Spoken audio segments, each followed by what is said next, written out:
Raider Nation, what's going on? It's Mitchell Renz here, host of the Raiders Report, and coming up on today's show, we got some major NFL draft news, and we're talking trades early on here. Some teams apparently listening to calls at 2 and 3. Then we're going to talk about some Raiders rumors that I would say you got to see. I'm going to talk about Ashton Jeanty. I talked to Kolton Miller over the weekend. We'll talk about what him and I discussed. And then at the very end, there is a player that I have not heard linked to the Raiders in the round one. I'm going to tell you who that player is, and I think it's going to shock some people out there. Let's first, though, get into the draft news on today's program. Pete SCHRAGER put out there that the Browns and the New York Giants have been fielding trade calls at 2 and at number 3.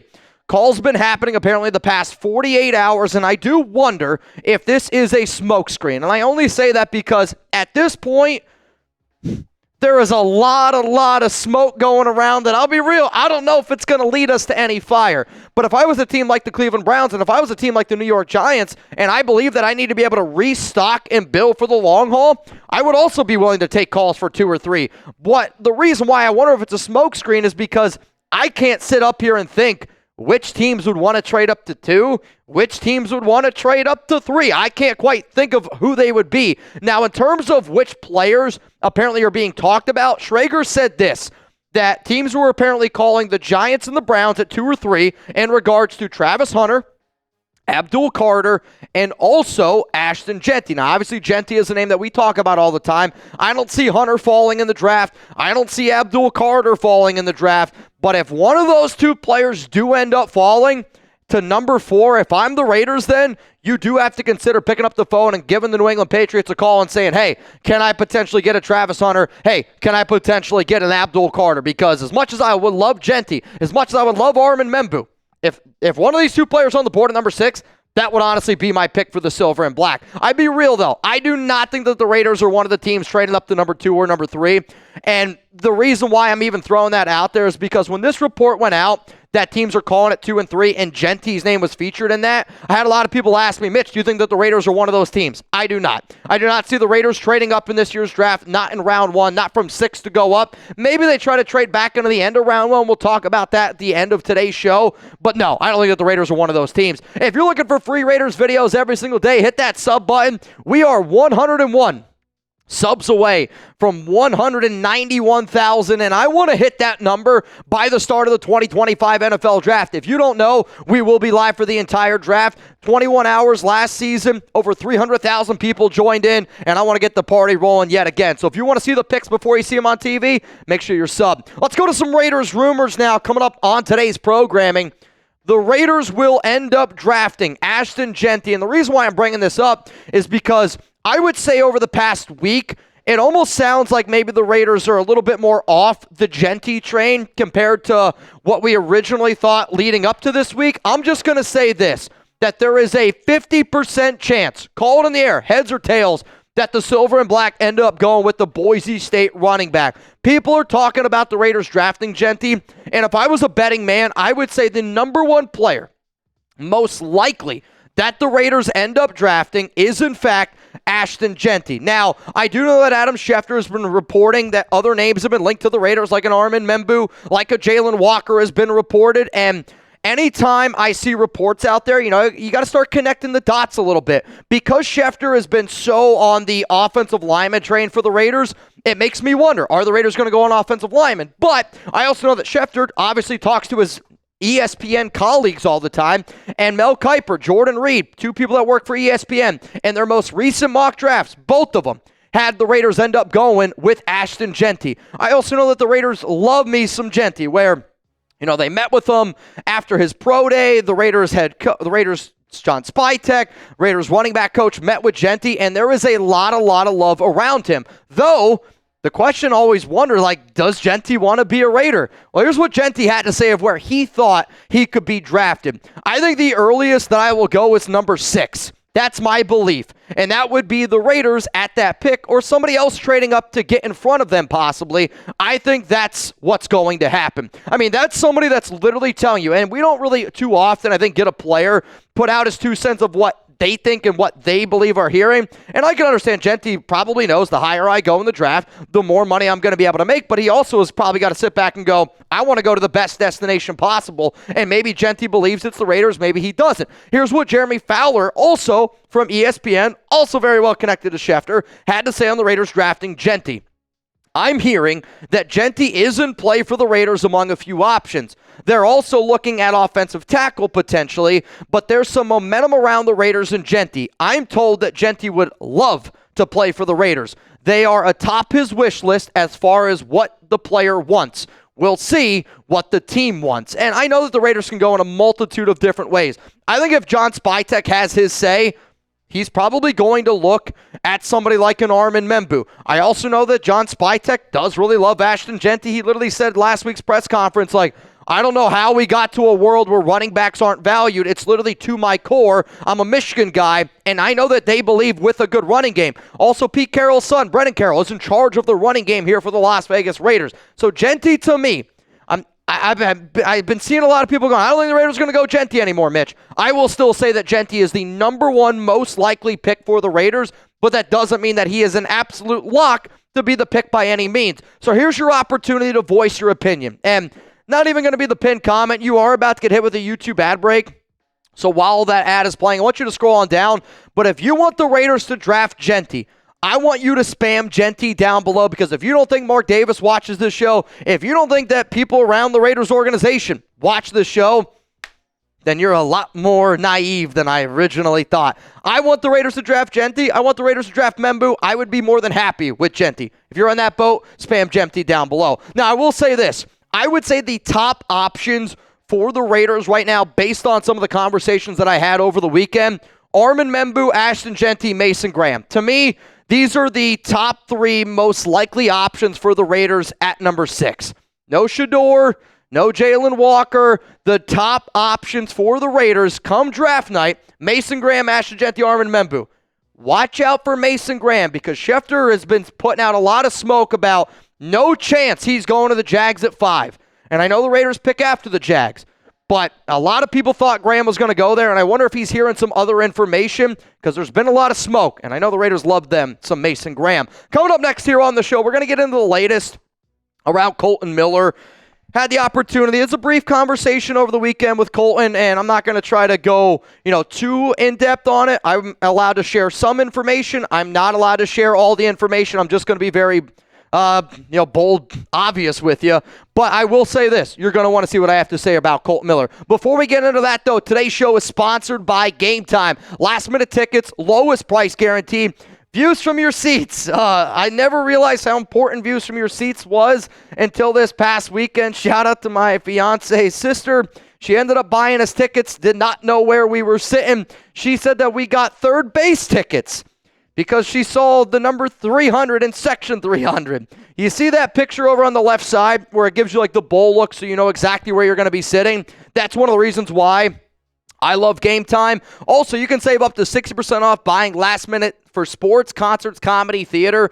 Game Time Picks makes last-minute ticket buying easier than ever by quickly highlighting the best deals in the stadium. So take the guesswork out of buying tickets with Game Time today. Download the Game Time app, create an account, use code CHATSPORTS for $20 off your first purchase. Terms apply. Again, create an account, redeem code CHATSPORTS. That's CHATSPORTS for $20 off. Download Game Time today, and if you're sitting there wondering what time is it, it's Game Time. Now, I know that the Raiders don't have their games out yet, but as you can see, and different times, different strokes, different folks, Raiders preseason schedule, I actually like that they already kind of have them on Game Time. That's kind of interesting to me. I was also told today that, the last 4 places that held WrestleMania ended up going to the playoffs. I don't know if anybody ended up going to WrestleMania. I did have one Raiders fan DM me and said, thank you so much for the discount on Game Time. WrestleMania was sick. And, I wish that I would have been able to go, but this is also the time of the year where you got NBA playoffs. You got MLB playoffs. And if you want to be able to create those lasting memories and save a little bit of money, Game Time is going to be the spot for you. So if you want to save some money, the links available to you are going to be down in the comments, down in the description of today's show. Huge, huge shout out to Game Time, the official ticketing partner of the Raiders Report. let's keep it moving here on the show, and we're going to get into some of the stuff that Kolton Miller and I talked about over the weekend. And again, I'm not going to share everything because Kolton is one of the Raiders players that I've been able to build a good relationship with over the years. He supported our wing eating competition and helped us raise some money, which was a really awesome thing. But I'll say this. Does Kolton Miller want to be a Raider? Yes, he does. This one's for just win, babies. Believe it, baby. And I don't want anybody for a moment to think that Miller, because he's not showing up to voluntary workouts, doesn't want to be a part of this organization. He does want to be a part of this organization. And because I spoke with Miller over the weekend, he told me a few things. The number one thing that he wants to get out there is that he appreciates the support from Raider Nation, and he appreciates that there's,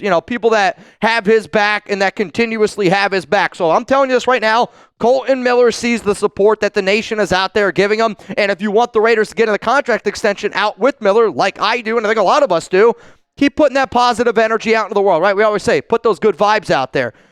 Based on the conversation that I had with Miller, though, I did not get the feeling that the contract situation was going to be an issue for him. And I don't really know if it's going to be an issue for the Raiders either, where this just seems like something that the Raiders prioritized other things in front of Kolton Miller. They prioritized the Max Crosby contract. They prioritized free agency. They prioritized the Geno Smith trade. They prioritized the Geno Smith contract.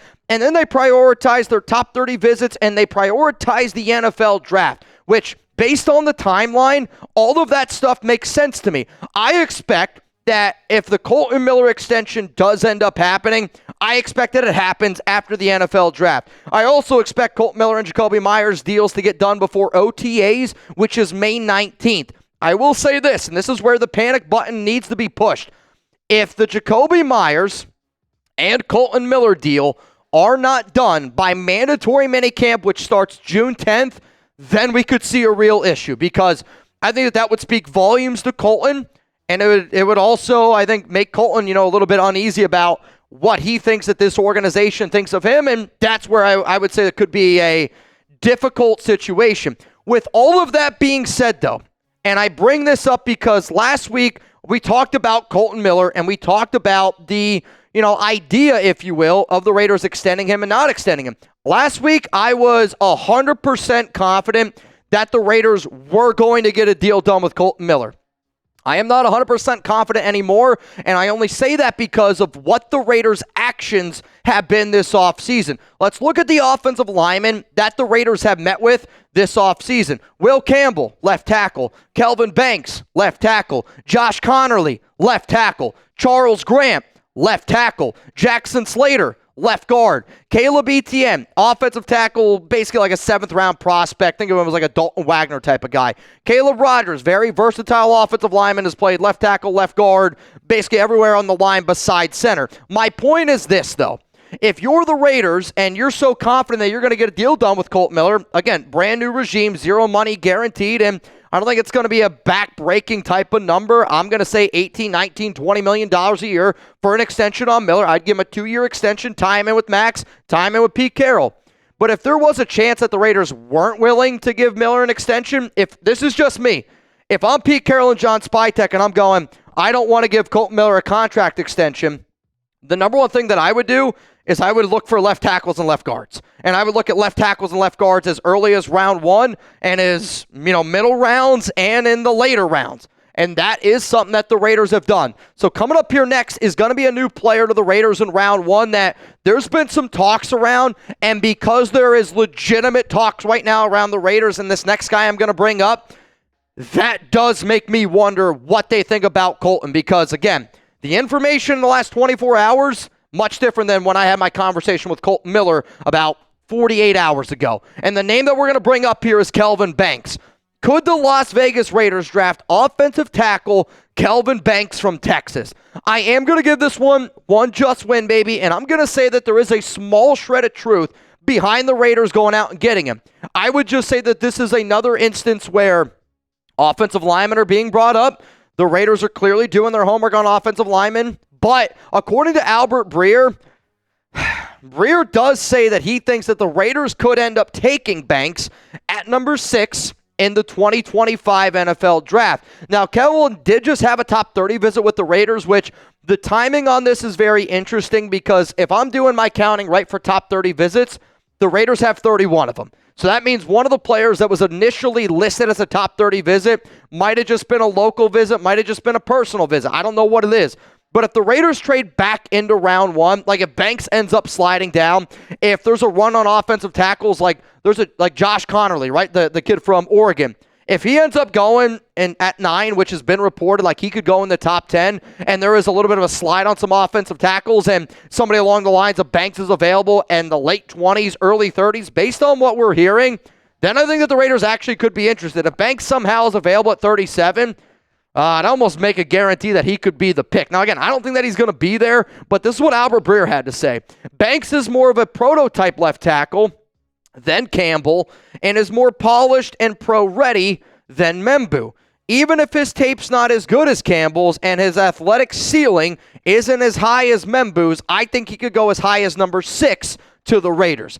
I will go against what Breer says here because I don't think that he's more pro-ready than Armin M'Boue. And I don't think that he's more pro-ready, even than a Will Campbell. I will admit, I'm going to be somebody that watches tape, and I know that Will Campbell's got good tape. And I know that Kelvin Banks is a good player. However, though, I also know that some people look at Kelvin Banks as being an offensive guard. And for the Raiders, there is a spot that I could see them going with an extra left guard. And I know Banks has played predominantly left tackle, but my guy Tom Downey has him ranked as the number 1 guard prospect. And Tom, to me, is one of the most underappreciated draft analysts in the entire world. This guy does more homework than anybody, and I know that he's a 3-year starter who's rarely been beaten in pass protection.